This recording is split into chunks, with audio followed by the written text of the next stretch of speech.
The boardroom on the 45th floor featured massive windows that framed the bustling urban landscape below. For the last 4 years, I'd passed by this space countless times, always from the corridor, with my staff ID swinging like a symbol of my spot in the pecking order. But this afternoon felt unlike any other. I'd been called in. "Emily, you made it after all," my sister Sophia remarked without glancing up from her device as I stepped inside. She occupied the prime spot at the expansive oak table, dressed in a high-end outfit that likely exceeded my rent for the month. I figured you'd be swamped with your data entries.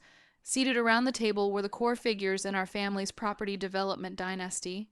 My dad James to Sophia's side, my brother Alex fiddling with his luxury watch, my mom Elizabeth scanning a sleek binder, and my uncle William examining papers with feigned detachment.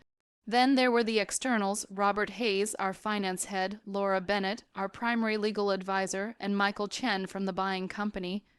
They appeared uneasy, which caught my attention. I received the invite. I replied plainly, settling into a chair at the opposite end. The staff side, as Sophia had quipped before. "We're growing bigger," my dad declared, gesturing broadly like he was revealing a grand artwork. "Bennett Real Estate Holdings has proposed a union with our assets. This agreement would elevate us to the fourth biggest property outfit in the region." Alex reclined in his seat. "We're looking at a $250 million price tag. Merging the Bennett brand with our holdings catapults us to a whole new tier." "I've reached out to our press connections already," my mom chimed in. "The reveal will spotlight Sophia as among the freshest faces, leading a prominent real estate firm locally." That buzz is priceless. I dipped my head in acknowledgement, staying silent. Sophia finally met my gaze, her look blending mockery and superiority. "This must be a lot to take in for you, Emily. You've managed bill payments for, 4 years?" "This is an entirely elevated realm of operations. I get it," I responded. "Do you really?" She chuckled, the noise bouncing off the lavish walls. "Deals like this demand foresight, planning, the skill to grasp the wider view past sorting bills and filing folders." My Uncle William coughed lightly. "Sophia's spot on. This union embodies all we've strived for since your grandpa launched the firm 45 years back. Chances like this are rare. We brought you in for the reveal," my dad explained, his voice implying it was a kindness. "You're part of the clan, regardless.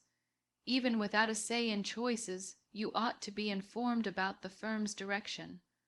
Laura Bennett, our lawyer, fidgeted in her chair. She'd dodged my eyes since my arrival. I saw Robert Hayes, our finance chief, with his palms clasped on the surface, his face studiously impartial. "The documents are ready," Alex stated, pushing a hefty binder toward Sophia. "Just need the nods from the main holders, and we can go public by week's close." Sophia grasped a fancy stylus, the sort that arrives in a custom case. "Here we go," she intoned, her tone laced with that theatrical flair she deployed for emphasis.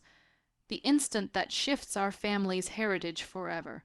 "Hold on a second," Robert murmured. "I should double check the consent rules." Sophia brushed it aside. "We've covered this, Robert. Dad has 35%. Mom's at 12%. I've got 18%. Alex has 10%. William's at 7%. That's plenty for greenlighting the union. That's 82%. Laura noted, her words measured. But that's not fully precise for the consent bar. My dad scowled. "What's that supposed to mean, we're the dominant owners?" "We steer the ship. You command 82% among the close kin here at this table," Robert said, picking his phrases with care. "Yet, for a fusion this large, we require not from those with dominant stake." "We've just confirmed we hold that," Alex snapped, growing restless. "Can we push ahead?" Michael Chen, the buyout delegate, broke his silence. "I believe Mr. Hayes is pointing out that Bennett Real Estate Holdings scrutiny uncovered an inconsistency in the stake setup, one not obvious in the early files." The space fell hushed. "What sort of inconsistency?" my mom inquired. Laura flipped open her dossier, and I spotted her fingers trembling faintly. "When your grandfather, Emily, Sophia, and Alex's grandpa, asked 5 years ago, he bequeathed his firm stakes equally to his grandkids." "That was 65% of the entity then." "Yeah, we're aware," Sophia interjected. Split three ways. I took 22%, Alex 22%, Emily 21%. Close enough, Laura affirmed. But 2 years back, Sophia and Alex offloaded chunks of their bequeathed portions to kin for personal funding. Sophia transferred 4% to your dad. Alex shifted 12% to your dad and uncle. Sophia's expression hardened. Those were calculated moves. We funneled that money into fresh endeavors. Not disputing the choices, Laura replied. Just outlining the present stake map. Post-sales, Sophia retains 18%, Alex 10% as mentioned, and Emily, my dad queried as if it were a side note. Robert eyed me directly for the first time. Emily held onto her full inherited 21%. She still possesses it entirely. So, 21% isn't dominant, Sophia retorted. What's the issue?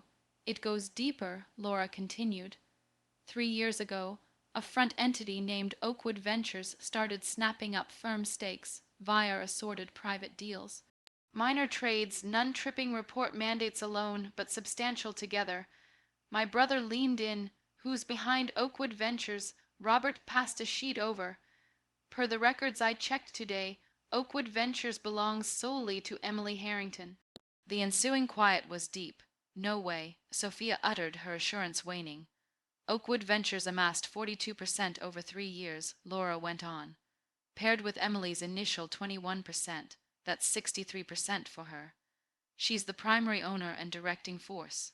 My dad rose abruptly, his seat grinding on the tile. This isn't possible. How could Emily scrape together funds for 42% of a property giant? I'd love an explanation too, my mom snapped. I broke my quiet streak after minutes, my tone steady. Grandpa gifted me more than stakes, a fund that unlocked at 26. I poured it into the firm. Why the secrecy? Alex pressed. Why acquire covertly? It wasn't covert, I clarified.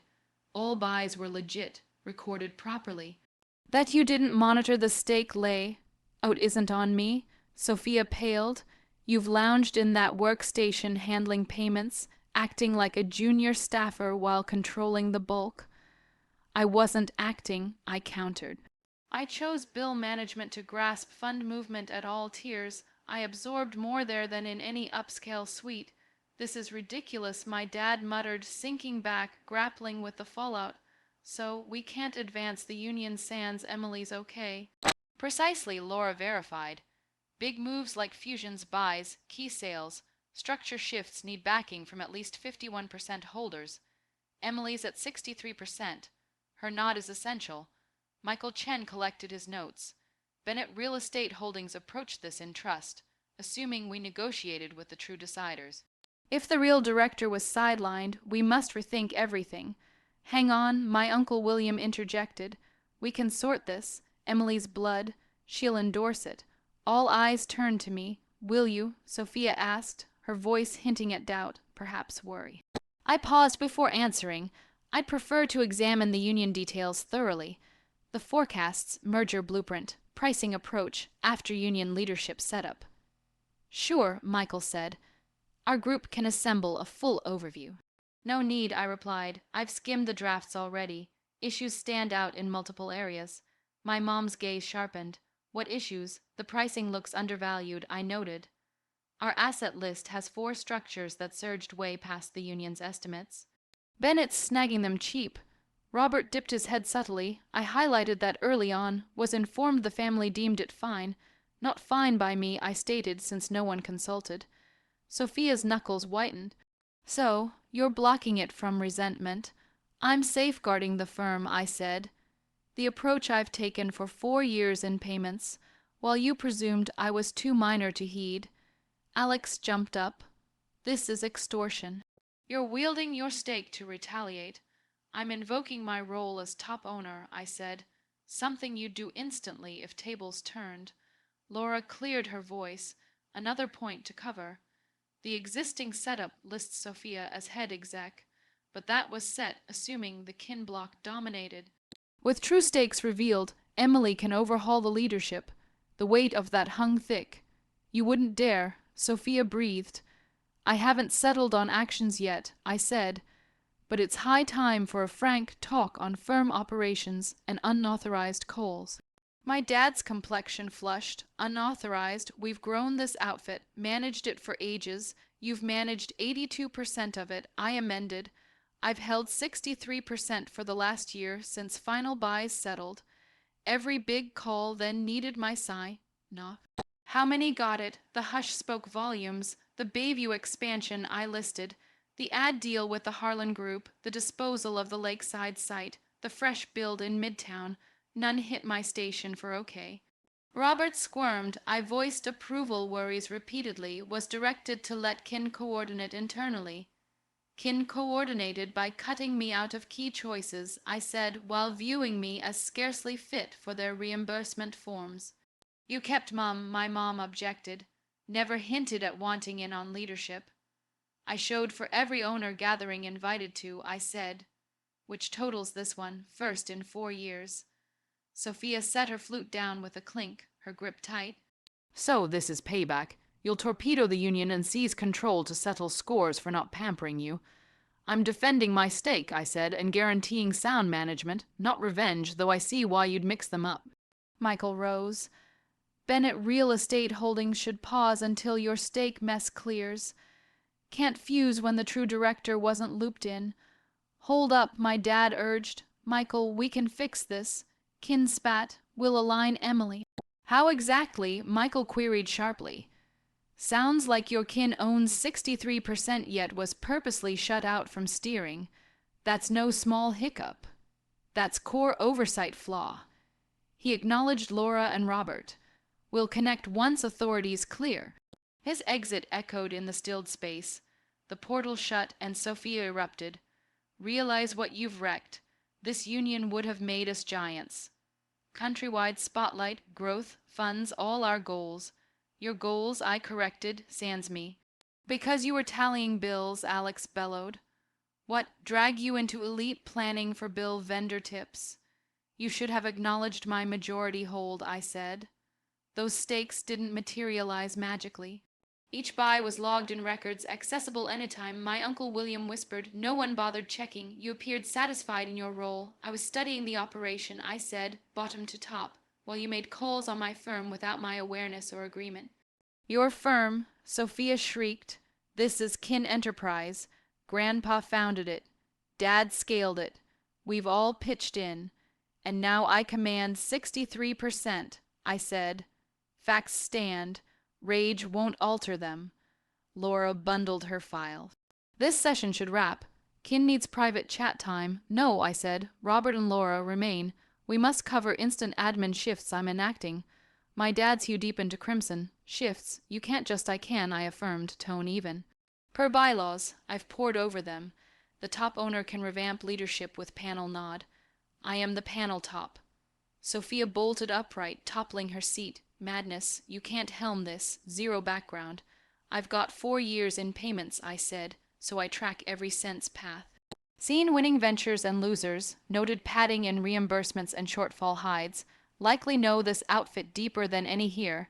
Tracking funds isn't leading, my mom iced. True, I agreed, leading means firm. First choices over personal ease. Means openness, means valuing all involved, not just the deemed vital. I faced Robert. Full audit of major deals past 4 years. All initiatives, pacts, big spends, who greenlit what. Robert assented gradually. Weeks together, fine, launch now to Laura, legal scan of oversight rules. What else slipped without proper nod? Got it, Laura jotted. You can't, Sophia insisted, conviction fading. I'm merely using power legally mine for months, I said. Power you overlooked, figuring me too trivial. My dad slumped. What do you seek, Emily? Oh well. Run firm, I said. Open choices, true asset pricing. Clarity on why we'd okay a union shorting us $35 million at least.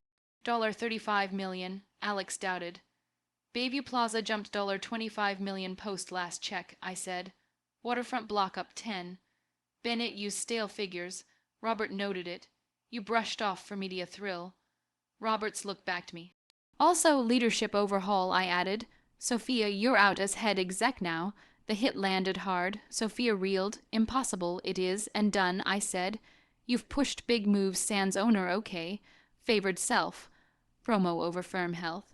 Brokered a short value union, not effective leading. Dad, Sophia pleaded, stop her. My dad eyed Laura. Can she? Laura nodded. As top holder, Emily can oust and name officers. Binding legally. Alex, you're out as finance VP. My brother blanched. Why, you pushed Bayview Growth Sands full check, I said. Over by 45%. I know from bills. Robert warned on contractor hikes. You okayed to avoid lags. Alex glared at Robert, who stayed blank. Dad out as panel chair. My dad surged, overstepping now. You've handled firm goods as personal, I said. The firm BMW cruise. Corp asset for private, tax mess. Bahamas jaunt last quarter, tagged as strategy summit. I handled yacht rentals and beach villa tabs, not strategy. Big firms have costs, my dad began. Legit ones, documented right, I cut in, not disguised getaways. Laura, full exec pay and cost review, Laura noted. Me, William asked softly.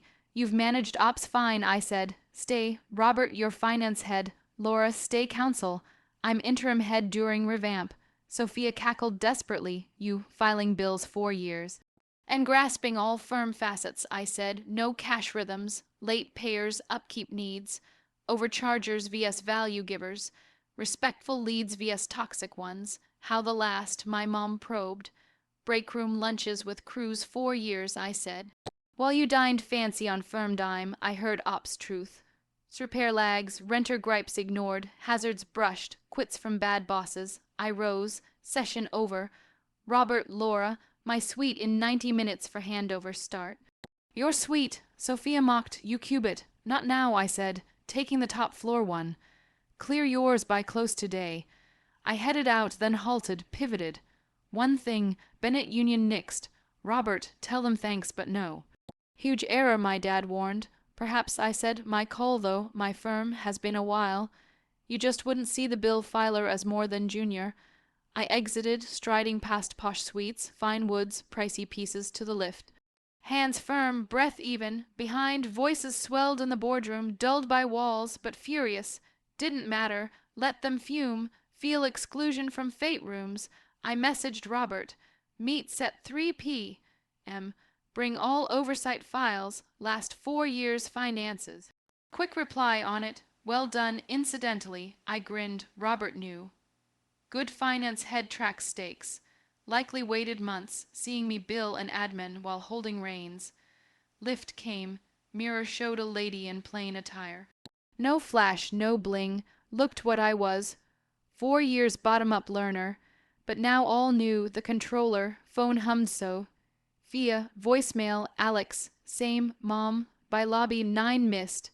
Texts from rants to begs. Erased all, step to daylight. Pondering fixes, leadership swap just start. Ops drags to fix, staff woes to mend, assets to reprice, culture to mend. Plenty to disprove, phone rang. Robert, yes, Laura and I synced, he said.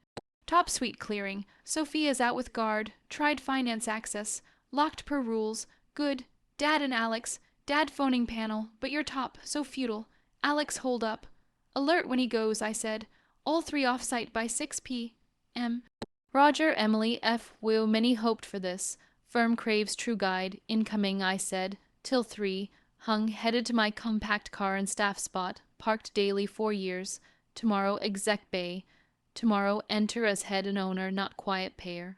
Tomorrow, all shifts. But today, I was the one knowing her might and wield.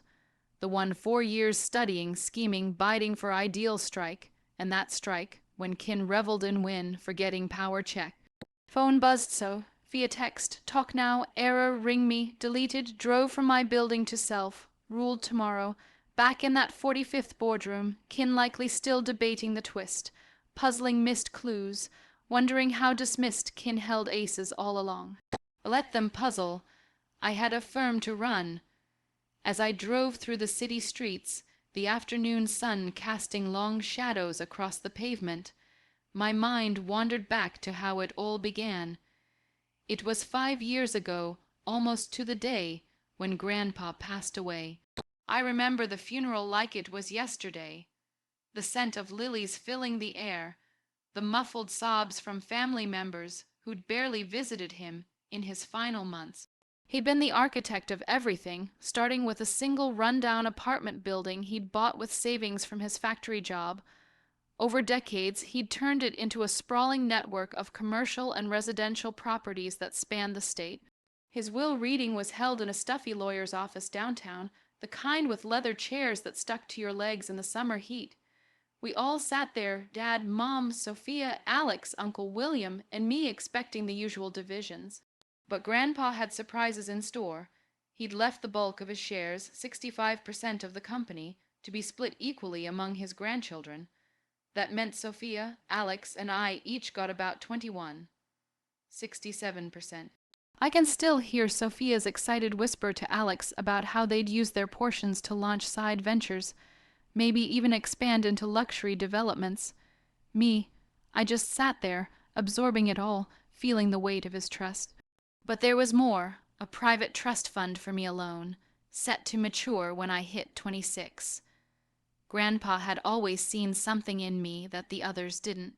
During family gatherings, while Sophia and Alex charmed the room with their stories, he'd pull me aside for quiet talks about business ethics, about understanding the ground level before aiming for the skies. Emily, he'd say, his voice gravelly from years of smoking cigars he shouldn't have, the real power isn't in the boardroom speeches. It's in knowing the details no one else bothers with. I took that to heart. When the fund unlocked a year later, I didn't splurge on trips or cars like my siblings might have. Instead, I set up Oakwood Ventures, a quiet entity, and started buying up shares. Small at first.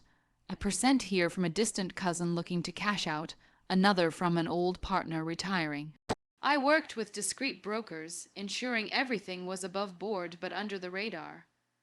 Why hide? Not out of malice, at least not initially. I wanted to learn without the pressure of expectations. So I applied for the entry-level position in accounts payable, using my maiden name to avoid immediate connections, though everyone knew who I was. They just assumed I was there as a favor, a way to keep me occupied.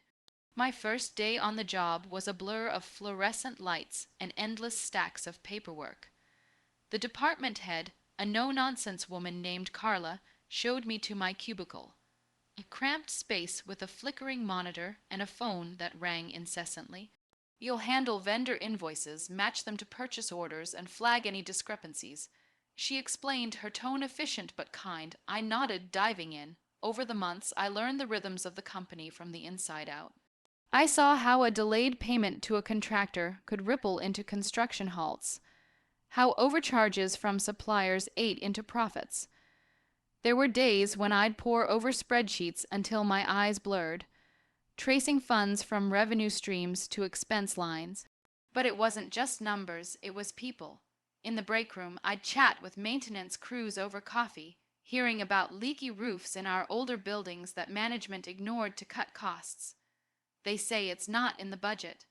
One guy, Tom, grumbled once, but then they approve fancy remodels for the executive floors. I'd nod sympathetically, filing it away.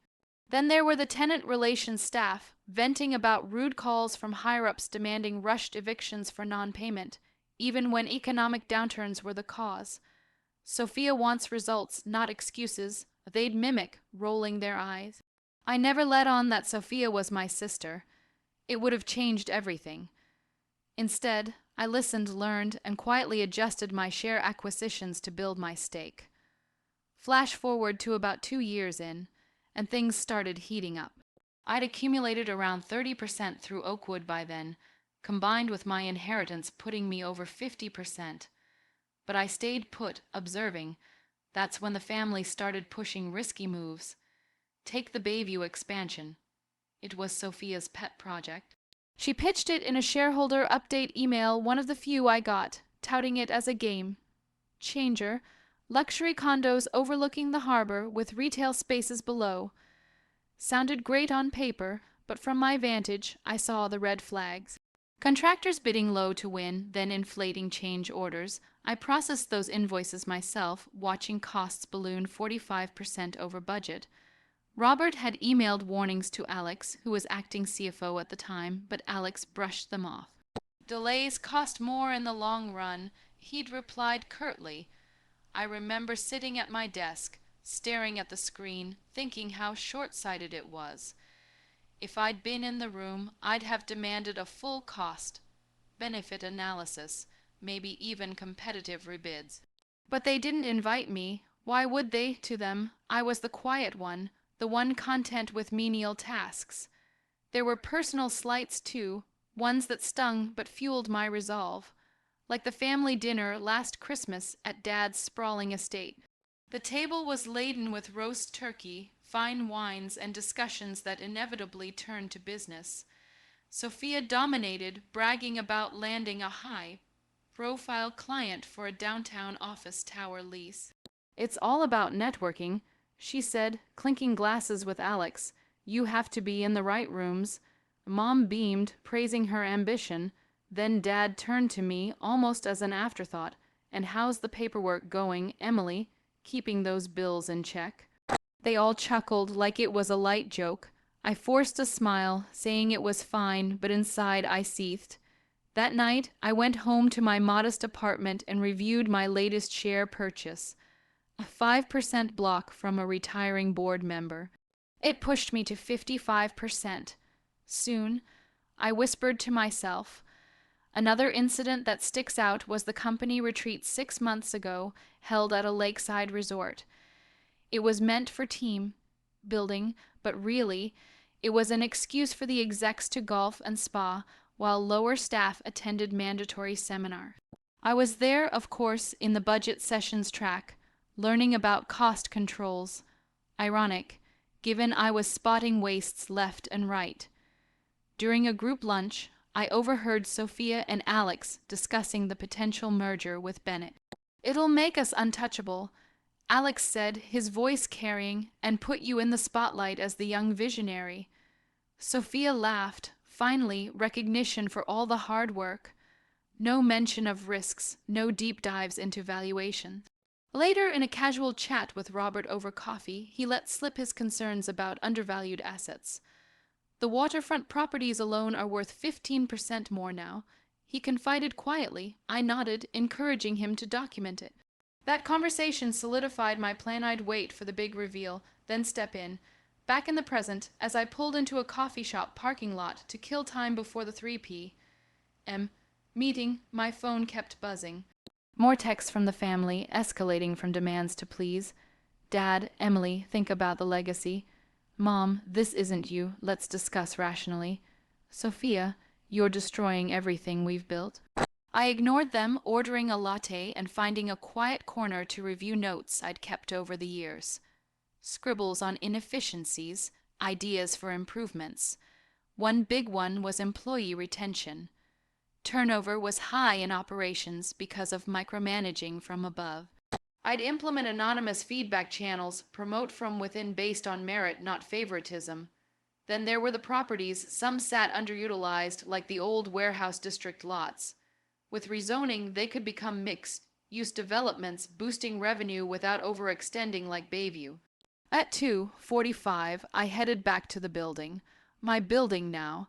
The lobby security guard, an older man named Frank, who'd always greeted me warmly, did a double take as I strode in with purpose. "MS, Harrington, everything all right?" he asked. I smiled. "Better than ever, Frank. Changes coming. Good ones." Up on the 45th, the executive floor buzzed with whispers. Assistants averted eyes as I passed Sophia's former suite, where movers were already boxing items under guard supervision. Robert and Laura waited inside what was now my office. A spacious room with a panoramic view, modern furniture, and a desk that screamed authority. "Welcome," Robert said, standing. Laura nodded, her earlier unease gone, replaced by professional respect. We dove in. Robert laid out financials, charts showing revenue dips from mismanaged projects, like the lakeside sale that went for 20% under market because Alex rushed it for quick cash. "We could have held and flipped after renovations," he explained. I agreed, noting we'd awed at similar deals. Laura outlined governance lapses, board minutes missing key votes, exec decisions bypassing protocols. To fix, we need updated bylaws emphasizing transparency, she suggested. I added ideas, quarterly all-hands meetings, not just for show but for real input, and diversity in hiring. I said, our teams don't reflect the city we serve. We brainstormed for hours outlining a transition plan. By 6 p.m., reports came in. Dad, Sophia, and Alex had left, escorted out amid protests. Sophia's parting shot via a forwarded email, "You'll regret this isolation." I didn't. The next morning dawned bright, and I arrived early, parking in the exec garage for the first time. My new assistant, promoted from reception, had coffee ready. The day flew, meetings with department heads, where I introduced myself properly. I've been here 4 years, learning from you all, I said in the ops session. And now let's address those maintenance backlogs. They shared stories. Delayed repairs leading to tenant losses, budget cuts hitting safety gear. I promised fixes, allocating funds from exec perks. Lunch in the break room felt triumphant. Old colleagues congratulated me quietly. About time someone listened, Tom whispered. Afternoon brought strategy sessions. We scrapped the Bennett merger but explored alternatives. Partnerships with sustainable developers, focusing on green buildings to attract millennial tenants. Robert projected 15% growth if we optimized.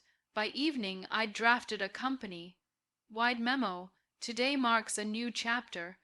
Transparency, respect, and excellence guide us forward. Sending it felt liberating. Weeks blurred into progress. The audit uncovered more, padded contracts with Alex's friends, unnecessary consulting fees to Mom's acquaintances. We recovered funds, reinvesting in staff bonuses. Employee morale soared. Turnover dropped 30% after implementing flexible hours. Properties revalued. We sold non-performers at premium, funding expansions. Family, radio silence at first, then tentative outreach. Dad called after a month, proud in a way. Grandpa would have approved. Sophia and Alex sued briefly, but Laura quashed its stakes were ironclad. Eventually, they accepted board seats without power, contributing ideas occasionally. Through it all, I reflected on Grandpa's lessons. Power isn't flashy, it's patient, informed action. From cubicle to corner office, I'd proven that. The city skyline from my window symbolized it. Vast, complex mind to shape. But that first day post, meeting lingered. Driving away, phone silenced, I felt unburdened, no more pretending, no more dismissal. Just me, steering my destiny. Months later, at an industry gala, I stood on stage accepting an award for innovative leadership. Sophia watched from the crowd, her expression mixed. Envy, perhaps respect. In my speech, I thanked the unsung heroes, the bill processors, the maintainers, the everyday contributors. True vision starts from the ground. I said, echoing Grandpa, life settled into a rhythm. Mornings with strategy huddles, afternoons touring sites, evenings planning community initiatives. Our properties now hosted free workshops for local entrepreneurs. Personal life bloomed too. I reconnected with old friends, even dated a kind architect who appreciated my story. Yet core remained, never underestimate the quiet observer. They'd learned, so had I. The firm thrived, a testament to that. One rainy afternoon, years on, I visited Grandpa's grave. Thanks for the trust, I whispered. Wind rustled leaves as if in reply, and so the journey continued, empowered, authentic, forward. This script is fully original and does not reproduce the source text word for word.